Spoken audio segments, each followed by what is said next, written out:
पूरी तरह से चुनावी मोड में ज्योति सिंह आ चुकी हैं और ऐसा लग रहा है कि वो पवन सिंह को भी टक्कर दे सकती हैं। कुछ संभव है, हो सकता है वो भाजपा में भी चली जाए या हो सकता है लोजपा रामविलास में भी चली जाए, चिराग पासवान के साथ भी आ जाए। तो लगता है कि ज्योति सिंह ग्राउंड पर अपनी जगह तलाश जो रही है, उनको वो जगह बिहार की जनता देगी, उनको विश्वास दिला पाएंगी ज्योति सिंह। किसी हेलीकॉप्टर से उतर जाऊं गांव में तो हो सकता है कि हजारों की भीड़ जमा हो जाए और कई बार नेता ये सोच लेते हैं कि ये मेरा जनाधार है, जबकि वो हेलीकॉप्टर का जनाधार होता है। ज्योति सिंह दो तीन तरह का कार्ड खेल रही है जो मेरी समझ में। एक तो जो भोजपुरी कलाकार पवन सिंह की पत्नी ज्योति सिंह आशीर्वाद लेने जा रही हैं, लेकिन पवन सिंह का नहीं, बिहार की जनता का। पूरी तरह से चुनावी मोड में ज्योति सिंह आ चुकी हैं और ऐसा लग रहा है कि वो पवन सिंह को भी टक्कर दे सकती हैं। वजह ये है कि काराकाट विधानसभा का उन्होंने चुनाव किया है, जहां से वो चुनाव लड़ सकती है, ऐसी खबरें सामने आ रही हैं। तो ज्योति सिंह की राजनीति किस दिशा में जा सकती है, किस पार्टी से टिकट वो ले सकती है, और साथ ही साथ उनके इस चुनावी अभियान में क्या पवन सिंह उनका साथ देंगे, ये भी कई सवाल है। चर्चा में हमारे साथ पूर्व आईपीएस अमिताभ कुमार दास है, आपका स्वागत है। सर, चुनावी साल है, तमाम तरह के जो है खिलाड़ी मैदान में दिख रहे हैं। यहाँ एक फिल्मी खिलाड़ी भी मैदान में है, ज्योति सिंह काफी पॉपुलर चेहरा बन गई अपने पति की वजह से, तलाक की वजह से, फिर जुड़ाव की वजह से। आपको क्या लगता है, काराकाट की जनता कुछ आशीर्वाद देगी उनको? अब इन्होंने अपनी यात्रा का नाम आशीर्वाद यात्रा रखा। देखिए चुनावी साल है, अब तो बिहार में जिसको देखो वही यात्रा पर है। पलटू राम ने भी प्रगति यात्रा तुरंत खत्म की है। तेजस्वी यादव थे जनसंवाद यात्रा पर थे। अभी कन्हैया कुमार की बात आ रही है, वो शुरू कर रहे हैं 16 मार्च से बिहार को नौकरी दो यात्रा। तो जिसको देखो वही यात्रा पर, उसी कड़ी में एक यात्रा ज्योति सिंह की यात्रा है जो कि पवन सिंह की पत्नी है और दोनों का संबंध कभी नीम नीम कभी शहद शहद वाला रहता है ना।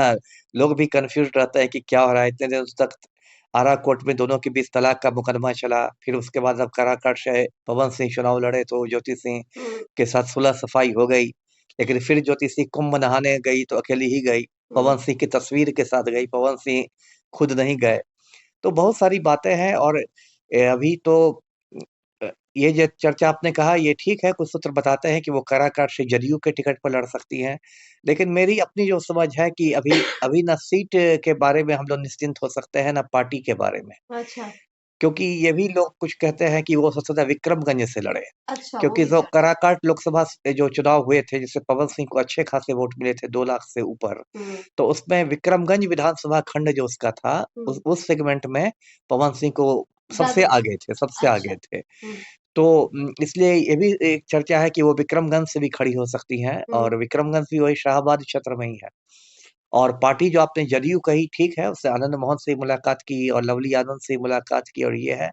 लेकिन फिर वही बात है कि राजनीति में कुछ संभव है, हो सकता है वो भाजपा में भी चली जाए या हो सकता है लोजपा रामविलास में भी चली जाए, चिराग पासवान के साथ भी आ जाए। तो अभी 8 महीने में देखना दिलचस्प होगा कि बहुत सारी बातें देखना दिलचस्प होगी। क्या पवन सिंह के साथ इनका मतलब जो रिश्ता है उसमें फिर खटास होगी या फिर मिठास होगी, या पवन सिंह और ये दोनों एक ही पार्टी से लड़ेंगे या दोनों के रास्ते फिर जुदा-जुदा हो जाएँगे, है ना? तो अभी 8 महीने में देखिए बहुत नए समीकरण बदलेंगे, बिगड़ेंगे और देखिए क्या होता है। इसका बहुत कुछ निर्भर करेगा कि ज्योति सिंह को कैसा रिस्पॉन्स मिलता है आशीर्वाद यात्रा में। तो देखिए, बिहार में बहुत लोग चुनाव लड़ने जब निकलते हैं तो बहुत वादे करते हैं, बहुत तरह की बातें रखते हैं।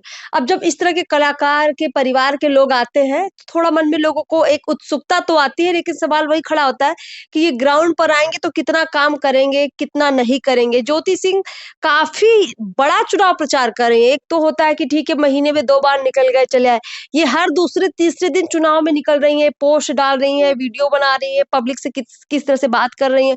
मतलब एक तरह से वो बिल्कुल पब्लिक फिगर बन गई हैं। क्या लगता है कि ज्योति सिंह ग्राउंड पर अपनी जगह तलाश जो रही है, उनको वो जगह बिहार की जनता देगी, उनको विश्वास दिला पाएंगी ज्योति सिंह? अब ये कहना आसान नहीं, क्योंकि देखिए जनता का मूड भाँप पाना बहुत मुश्किल है। किसने सोचा था कि अमेठी से स्मृति ईरानी हार जाएँगी, है ना? किसी ने नहीं सोचा था। स्मृति ईरानी इतनी हाई प्रोफाइल की मिनिस्टर थी और जिस कांग्रेसी उम्मीदवार से हारी वो एक छोटा-मोटा कार्यकर्ता टाइप का था। तो जनता का मूड भाँपना बहुत मुश्किल है। मैंने देखा है कि जनता बहुत बार आपकी सभाओं में बहुत भीड़ आएगी, लेकिन वो भीड़ वोट में तब्दील नहीं होती है। तो इससे ये भी पता चलता है कि बहुत सारे लोग आपको मतलब तमाशा देखने के लिए आ जाएंगे। आपका हेलीकॉप्टर, आज यदि मैं भी किसी हेलीकॉप्टर से उतर जाऊं गांव में, तो हो सकता है कि हजारों की भीड़ जमा हो जाए। और कई बार नेता ये सोच लेते हैं कि ये मेरा जनाधार है, जबकि वो हेलीकॉप्टर का जनाधार होता है। वो हेलीकॉप्टर के दर्शन के लोग आते। तो बहुत सारी चीजें हैं, मतलब कुछ भी इसमें कहना आसान नहीं है। देखिए, ज्योति सिंह 2-3 तरह का कार्ड खेल रही है जो मेरी समझ में। एक तो जो बिहार का घिसा-पिटा जातीय कार्ड होता है, राजपूत कार्ड, वो है। नहीं तो आनंद मोहन से मिलने की आपको क्या ज़रूरत थी, जो एक सजा याफ्ता खूनी है। तो कहीं न कहीं आप राजपूतों को अपने साथ जोड़ना चाह रही हैं।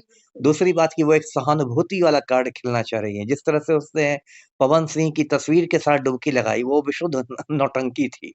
लेकिन उसने कहीं न कहीं एक मतलब आदर्श भारतीय नारी वाली, है ना, आदर्श भारतीय नारी वाली छवि पेश करने की कोशिश की कि कोई बात नहीं, पवन सिंह मेरे साथ हो या नहीं हो, लेकिन वो पति परमेश्वर वाला एक फंडा देने की कोशिश की।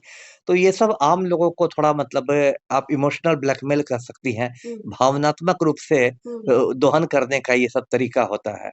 तो देखिए ये सब, लेकिन दिक्कत क्या है कि राजनीति में तो जो भी आए हैं वो सब नौटंकी में पारंगत है।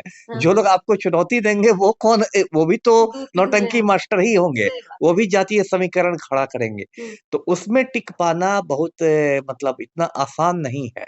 आप देखेंगे, आप दिल्ली के चुनाव को देखिए जो कई साल पहले हुए थे, किरण बेदी जिनके सुपर कॉप वाली छवि थी, भारत की पहली महिला आईपीएस थी, बहुत हाई प्रोफाइल थी, मैग्सेसे पुरस्कार मिल चुका था, लेकिन वो जब भाजपा के टिकट पर लड़ी तो एकदम एक अज्ञात कार्यकर्ता से चुनाव हार गई। तो अब देखना होगा कि ये ज्योति सिंह का क्या रिस्पॉन्स रहता है, पवन सिंह के साथ उनके संबंध क्या रहते हैं, कितने राजपूतों को वो जोड़ पाती है। तो ये सब अब बहुत सारे कारक हैं, बहुत फैक्टर्स हैं। जी। चलिए सर, बहुत बहुत शुक्रिया हमसे बातचीत करने के लिए। आशीर्वाद यात्रा पर ज्योति सिंह निकलने वाली है। अब देखते हैं कि बिहार की जनता उनको चुनाव में आशीर्वाद देगी या नहीं देगी। मेहनत तो खूब कर रही हैं, लेकिन इस मेहनत में उनका जो साथ है उनके पति देंगे या नहीं देंगे, ये भी अपने आप में सवाल है। फिलहाल हमारे साथ लगातार आप बने रहिए, ऐसी तमाम खबरें जरूर लेकर आएंगे। नमस्कार।